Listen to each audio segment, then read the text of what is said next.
घास छील रहे थे क्या? आपकी सरकार घास छील रही थी क्या? कैसे आ गए भाई यहाँ पे बांग्लादेशी? नरेंद्र मोदी का दोस्त अडानी बांग्लादेश को बिजली सप्लाई कर। दोस्तों फिर से आ चुके हैं एक और नई वीडियो लेकर। आज की वीडियो में देखने वाले हैं संजय सिंह ने भरे संसद में भाजपाइयों की ऐसी धुलाई की जिसे देख आप दंग रह जाएंगे। संजय सिंह ने पीएम मोदी को चोर कहा संसद में। चलिए देखते हैं इस वीडियो में संसद में हुआ इस बात को लेकर काफी बवाल। ओरिजिनल वीडियो लिंक डिस्क्रिप्शन में। चलिए अब वीडियो शुरू करते हैं। गाय काटने वाली कंपनी से चंदा लेने वाले लोग मेरे ऊपर सवाल उठा रहे हैं। आपस में बात नहीं, गाय काटने वाली कंपनी से चंदा लेने वाले लोग प्लीज गली गली में शोर है। संजय जी, आप नरेंद्र मोदी चोर है। कोई बात रिकॉर्ड पे नहीं जाएगी। नरेंद्र मोदी चोर कोई है। बात रिकॉर्ड पे नहीं जाएगी। आप उनको रोंगिया करें। हिम्मत कैसे हुई आपकी? हिम्मत कैसे हुई आपकी? आप बैठे। आप हमारे पूर्वांचल के भाइयों को रोंगिया कहेंगे? हिम्मत कैसे हुई आपकी? हिम्मत नहीं होनी चाहिए आपकी। आगे बोले। ये धमकी देने की बातें मत करो। संजय जी, वीडियो को पूरा जरूर देखें, वीडियो आगे शेयर भी करें। संजय जी जो विषय बोलेंगे विषय पर बोलिए प्लीज। जेल 3 घंटे ईडी सीबीआई दे दो, सबको भेज दूंगा। वो बोल रहे हैं जेल क्यों आपस गए? में बात न करें, आप बोले संविधान पर। आप प्रोग्राम को आपस में बात न करें प्लीज। कोई बांग्लादेशी त्रिपुरा से, बंगाल से, आसाम से, झारखंड पार करके, यूपी पार करके, बिहार पार करके दिल्ली कैसे आ गया? आप लोग घास छील रहे थे क्या? आपकी सरकार घास छील रही थी क्या? कैसे आ गए भाई यहाँ पे बांग्लादेशी? नरेंद्र मोदी का दोस्त अडानी बांग्लादेश को बिजली सप्लाई करता है। आप विषय पर बिजली सप्लाई करता है। प्रधानमंत्री पर आपने भारत की बिजली चोरी करके, भारत की बिजली चोरी करके बांग्लादेशियों का घर रोशन करते हो। 100 वर्ष हो गए आरएसएस को। एक भी दलित, पिछड़ा और आदिवासी आज तक आरएसएस का प्रमुख क्यों नहीं बना? इसका जवाब दो।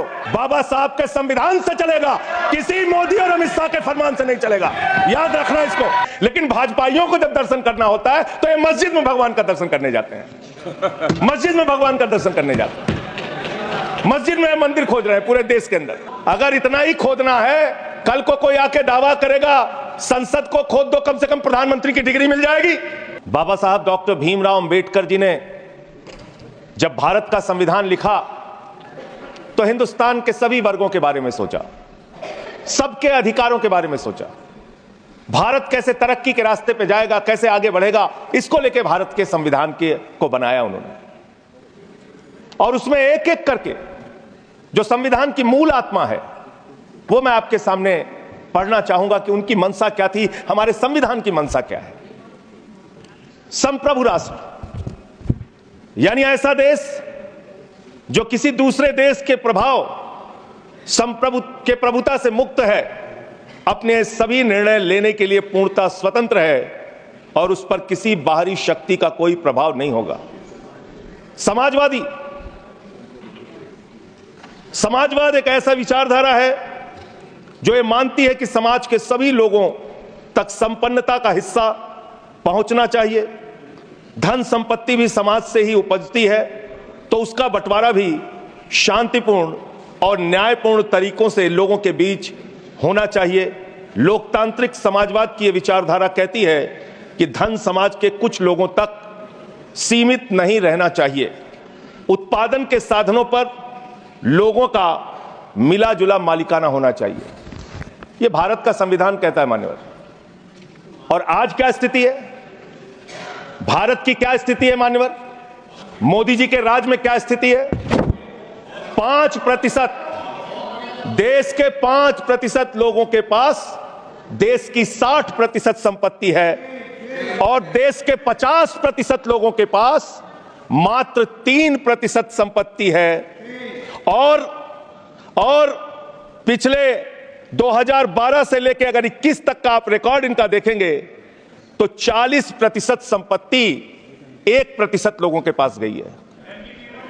यह है इनकी समाजवाद की विचारधारा, यह है इनकी बराबरी की सोच, यह किस तरीके से ये भारत के अंदर गैर बराबरी को जन्म दे रहे हैं। समाजवादी आंदोलन में नारा लगता था, समाजवादी आंदोलन में नारा लगता था, जब तक दुखी इंसान रहेगा धरती पर तूफान रहेगा। नारा लगता था, रोटी कपड़ा और मकान मांग रहा है हिंदुस्तान। नारा लगता था, धन और धरती बट के रहेगी, भूखी जनता चुप न रहेगी। लेकिन आज भारत को इस हालत में इन्होंने पहुंचा दिया है मान्यवर, जहां पर 3% संपत्ति 50% लोगों के पास है और 5% लोगों के पास देश की 60% संपत्ति है। इसके आगे हमारा संविधान कहता है सेकुलरिज्म की बात, धर्मनिरपेक्षता, जिसका खुलेआम आप विरोध कर रहे हैं। ये एक ऐसी सरकार है, हमारे प्रधानमंत्री जी भारत के संविधान पे शपथ लेकर देश के प्रधानमंत्री बने। यहां पे बैठे हुए सांसद संविधान की शपथ लेते हैं, मंत्री संविधान की शपथ लेते हैं, लेकिन संविधान में लिखी हुई बातों को नहीं मानते। धर्मनिरपेक्षता से इनको मतलब नहीं है। हमको अगर दर्शन करना होता है मान्यवर, तो हम काशी जाते हैं, महाकाल का दर्शन करने उज्जैन जाते हैं, प्रभु श्री राम का दर्शन करने अयोध्या जाते हैं, लेकिन भाजपाइयों को जब दर्शन करना होता है तो ये मस्जिद में भगवान का दर्शन करने जाते हैं। मस्जिद में भगवान का दर्शन करने जाते हैं, मस्जिद में मंदिर खोज रहे हैं पूरे देश के अंदर। तो इसलिए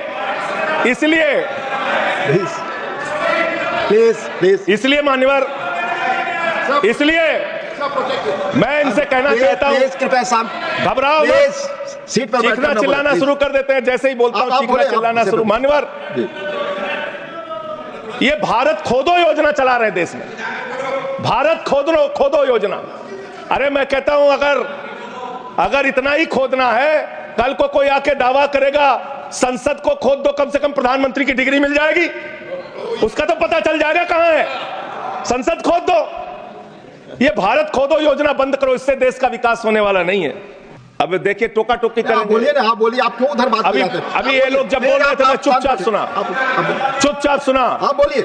अगर जेल वेल की बात करोगे ना, जिस दिन सत्ता परिवर्तन होगा एक भी आदमी बाहर नहीं दिखेगा। ऐसी बातें मत करो, आपस में बात नहीं। ये धमकी देने की बातें मत करो। संजय जी, आपस में कोई बात नहीं। संजय जी प्लीज नहीं, कोई नहीं, आप आपस में कंट्रोल कीजिए सर, सभी लोग आपस में बात। प्लीज आप बैठे रहे, प्लीज। ऐसे धमकी देकर काम मत करो। आप विषय पे बोले।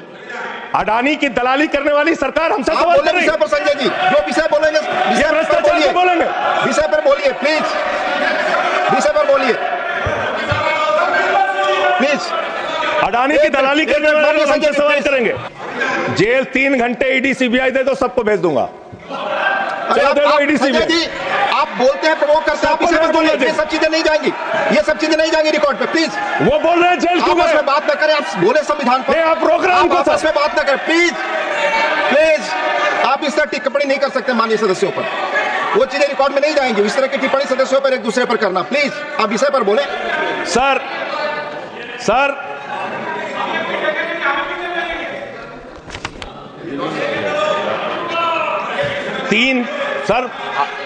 आप ही का चेहरा दिख रहा है सर। नहीं मेरा चेहरा नहीं, चेहरा आपका दिख रहा। बोलिए तो सर आप बोलिए। ये लोग भ्रष्टाचार के खिलाफ जब बोलते हैं, भाजपा के लोग, तो लगता है ओसामा बिन लादेन अहिंसा पे उपदेश दे रहा है। ये भ्रष्टाचार के खिलाफ बोलेंगे।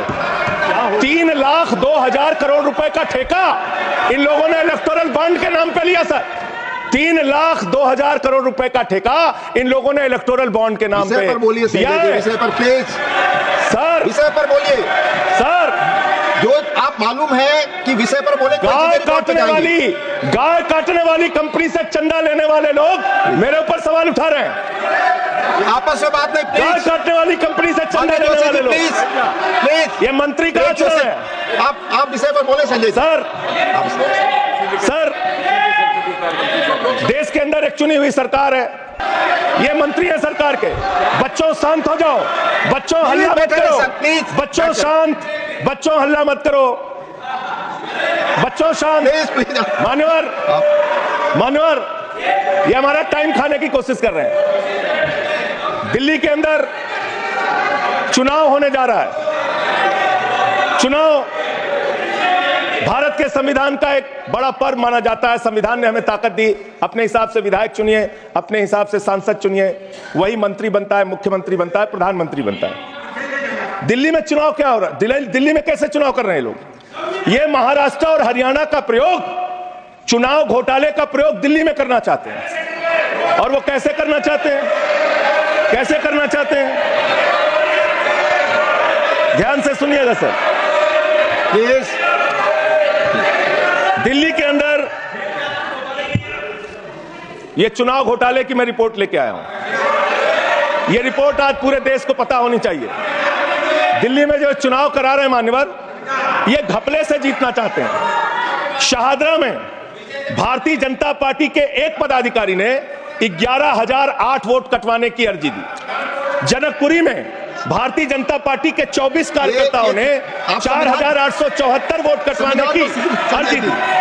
चलिए वीडियो यहीं पर ख़त्म करते हैं। अगर आप भी ऐसी वीडियो देखना पसंद करते हैं तो हमारे चैनल को जरूर सब्सक्राइब करें, वीडियो लाइक करें, वीडियो को ज़्यादा से ज़्यादा शेयर करें। थैंक्स फॉर वॉचिंग और अपनी राय कमेंट में ज़रूर दें।